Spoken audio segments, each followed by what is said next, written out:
और छत्तीसगढ़ चुनाव से पहले एक बार फिर से नोटा बटन को सियासी गदर इसको लेकर के मचा हुआ है। मुख्यमंत्री भूपेश बघेल ने कहा कि जो मतदाता किसी भी उम्मीदवार को वोट देने के इच्छुक नहीं है, उनके लिए ईवीएम में नोटा विकल्प को खत्म कर दिया जाना चाहिए। इससे चुनाव परिणामों पर असर पड़ता है। साथ ही साथ उन्होंने कहा कि नोटा के विकल्प पर चुनाव आयोग को पुनर्विचार करना चाहिए।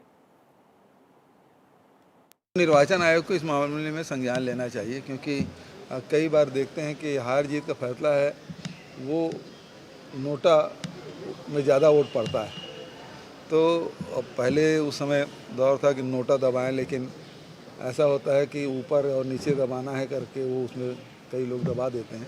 इन नोटा को तो बंद कर देना चाहिए। तो देखिए, नोटा को लेकर के अभी आपने मुख्यमंत्री भूपेश बघेल को सुना, लेकिन आपके मन में सवाल होगा कि आखिरकार नोटा है क्या। जरा आप समझिए, नोटा मतलब none of the above. Voting के दौरान भी लोगों को इसका विकल्प मिलता है। प्रत्याशियों में भी कोई ऐसा होता है जो कि लोगों को पसंद नहीं आता, तो नोटा का विकल्प यानी कि नन ऑफ द एबव का विकल्प लोग चुन सकते हैं। ईवीएम में ही नोटा का बटन मिलता है। नोटा बटन का रंग गुलाबी रंग का होता है, ये उसके बारे में हम आपको बता रहे हैं। और चुनावों में अक्सर हम देखते हैं कि नोटा का इस्तेमाल बहुत ज़्यादा होता है। जो कैंडिडेट्स होते हैं, अगर कोई उससे सहमत नहीं होता है तो नोटा का बटन यहाँ पर दबा देता है। पहली बार नोटा कब हुआ इसका इस्तेमाल, ये भी आप समझिए। इलेक्शन कमीशन ने दिसंबर 2013 में ईवीएम में नोटा बटन का विकल्प देने के निर्देश दिए। वोटों की काउंटिंग के वक्त नोटा भी गिना जाता है। इन वोटों का रिकॉर्ड भी रखा जाता है। भारत के अलावा ग्रीस में, यूक्रेन में नोटा का विकल्प है। स्पेन, कोलंबिया, रूस सहित कई ऐसे देश हैं जहां पर नोटा का इस्तेमाल होता है। इसके अलावा हम आपको बताते हैं कि नोटा के बाद क्या समीकरण होता है, लेकिन पहली बार कहाँ इसका इस्तेमाल हुआ, कब इस्तेमाल हुआ, वो आपके टीवी स्क्रीन पर है।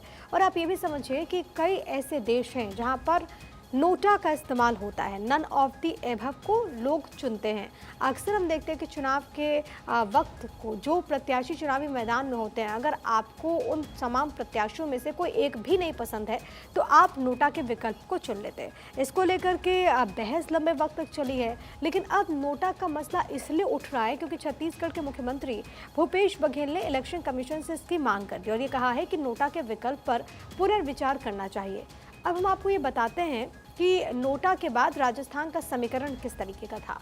2013 चुनाव जब हुआ तो 5,89,923 मतदाताओं ने नोटा का बटन दबाया है और ये संख्या बहुत ज़्यादा है। 2018 में 4,67,785 वोटर्स ऐसे थे जिन्होंने नोटा का बटन दबाया। इसके अलावा 2013 चुनाव से अगर आप आंकड़ों को देखें तो 1,22,147 कम था, लेकिन कई नेताओं के लिए नोटा का इस्तेमाल भारी पड़ा। बीजेपी को 2013 चुनाव में 46.05% वोट मिला। बीजेपी को 2018 में 38.8% वोट मिला। कांग्रेस को इसी तरीके से साल 2013 में 33.17% वोट मिला था। कांग्रेस को 2018 में 39.3% ही वोट मिला था। यानी कि तमाम जो सियासी दल हैं उनके समीकरण भी आप देखेंगे तो नोटा के इस्तेमाल से बिगड़ते हैं और इसको लेकर के लंबे वक्त से चर्चा रही है। अब छत्तीसगढ़ का समीकरण क्या कहता है। 2018 विधानसभा का जब चुनाव हुआ था तो मतदाताओं ने जमकर नोटा का बटन दबाया। 90 विधानसभा की सीटें हैं। 2,82,000 ऐसे लोग थे जिन्होंने नोटा का बटन इस्तेमाल किया।